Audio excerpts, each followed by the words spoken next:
Good morning, good afternoon, depending on what time you're viewing this video. My name is Elaine. My student ID at the University of the South Pacific is S111339996. History is one of my majors, and today we'll be doing a short video of the types of government which the year 11 history students in Fiji we cover in our syllabus, and the date of recording is 10th October 2021. Before we begin our lesson on the types of governments, let's take a look first at the lesson objectives. Now in the class, some of the lesson objectives that I would like the students to keep in mind is that I would like the students to be able to define and describe the three types of government systems in which we will be discussing in this video. Therefore, I would like to invite the students to take out your notebooks and your pen and write down the lesson objectives for this class.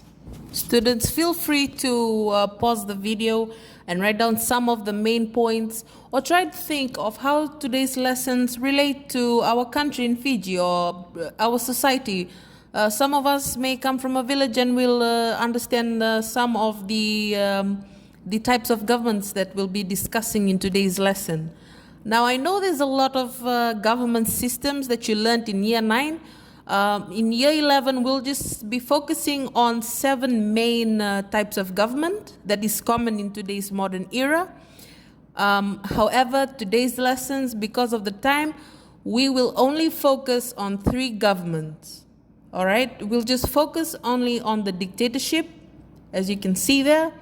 And the second one will be focusing on the democracy, or you can say democratic government. The last type of government system that we'll be looking at is the chiefdom. Chiefdom is a traditional type of government in comparison to the modern type of government, which is the dictatorship and the democratic government.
So that is some of the class expectations that I would like you all to follow.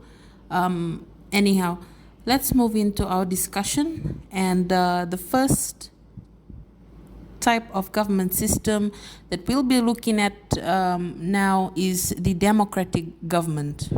Now, the word democracy, it comes from the Greek language, where demos, meaning people, and kratos, meaning rule. So when you put demos, kratos together, translation, it's democracy, meaning that people rule, or the people, they govern.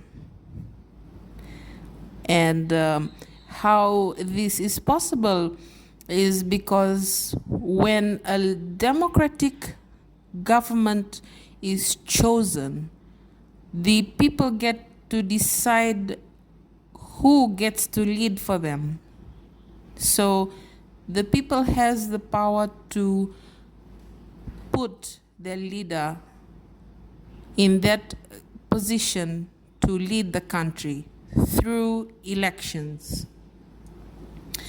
Now, when the people go through a voting system, or they have elections, it's normally after 4 years. So you can either choose a government or you can choose your president. I'll give an example. In Fiji, when we vote to choose our government.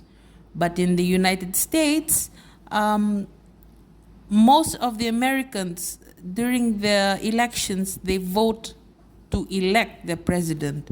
So you can either vote to elect your government, or you can either vote to elect your president. Either way, they both are democratic government. Another feature that you need to keep in mind about a democratic government is the law. In a democratic government, the law is supreme, meaning that no one is above the law or no one is below the law. And in the eyes of the law, all citizens must be treated equally. So the citizens, they have the right to vote, they have the right to involve themselves in politics, and they also have the right of freedom of speech. The next type of government system you'll be learning is dictatorship, which consists of rule by one person or a group of people, such as the Communist Party in China, or a person such as Gaddafi in Libya. Now, the dictators, they resort to fraud and force to gain political power, and they use mass propaganda to sustain their public support. The next type of government system is the chiefdom, which is a traditional form of government who is led by a chief or a turanga. It is an authoritarian government system where the chief directs all the welfare of the chiefdom. Second to him is the Sauturanga, who is the executive of the chief that takes up the chief's role during the chief's absence. And then after the Sauturanga, you have the Matanivanua, or in other words, the eye of the land. Now, the Matanivanua, he is the chief spokesman. He gives the chiefs advice. The next one after the Matanivanua is called the Mbati. Now, the Mbati is a warrior. He protects the chiefs and he protects the people as well. The Mbete, they provide the spiritual guidance and strength to the chiefs. Now, they believe that the Vu or the gods, they are able to speak through the Mbete. The Matanisau, on the other hand, they are craftsmen. They do all the craft work for the chiefly family. They build the mbure, they build the canoes, all kinds of craft works for the chief. The Ngonendao carries out the fishing for the chiefly family. Now, as you can see in the picture there, they are performing some types of traditional fishing methods. If you want to learn more about the types of features of these government systems that we learned today in class, Feel free to go back and read the Unit 1 readings. It's important that you also do your readings so that you can know further some of the features that we didn't get to discuss today. Also, by reading, you'll be able to understand the concepts better. Feel free to use the online database like the Google Scholar. Use the Google Scholar and use the Encyclo Britannica to help you answer the following class activity that I'm going to give you today. Okay, so once you're done with this activity, email it to me by next week Friday. I'll have a look, I'll send it to you, and I'll give your marks based on what you have done. Okay, so I'll be giving only 3 short answer questions, just 50 to 70 words, and there'll be 2 marks each. The first question is for you to just define the 3 types of government that you learned in this video. The second one, just describe each features of the government system that we have learned today in this video. The last question that I will be giving you under the short answer question is, what government system do you think Fiji has? For the essay question, I would just like you to write between 100 to 150 words. It will be 8 marks. I want you to write down this question now. Which of the following government system out of these 3, that is the chiefdom, the dictatorship, and democracy, do you think is best? Which one of these following government is best, and why? Why do you think that this government is the best type of government system? And you could also support your answers with your readings or some of the pieces of literatures that you found online.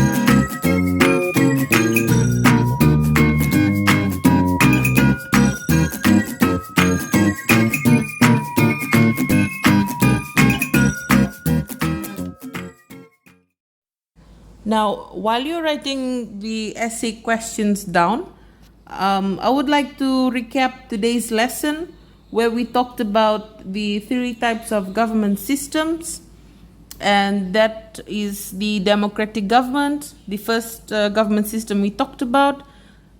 Dictatorship was the second type of government that we talked about, and chiefdom was the last government system that we talked about, which was a traditional form of government system.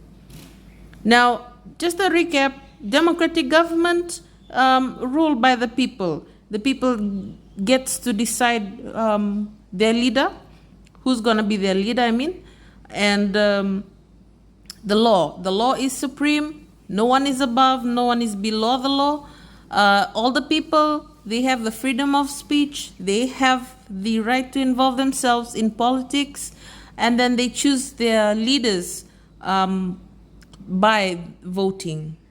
And the elections takes place every 4 years. They get to choose who to be their government or who to be their president, depending on where they live. Now, dictatorship is opposite of the democratic government.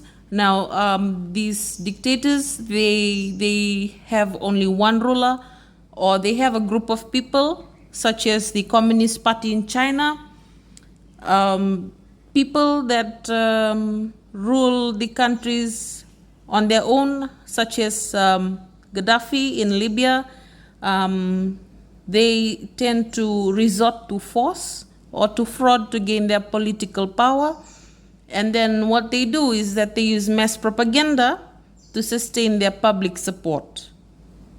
Whereas the chiefdom is a traditional form of government, and it is led by a chief or a turanga who is installed, and he will be directing all the welfare of the chiefdom. We've discussed some of the structure of the chiefdom, and Turanga is the leader. The South Turanga is second to him. And then we have the Matani Vanua, or in other words, the eye of the land. We have the Mbati, who is the warrior. We have the Mbete, who provide spiritual guidance. We have the Matanisau, who are craftsmen. They do craft work for the chiefly family. And then we have the Ngonendau, who does the fishing for the chiefly family. So that is all for today, class. Feel free to email me. Since we cannot meet through face-to-face because of these tough times, feel free to email me on elainemalani@gmail.com. Vinaka.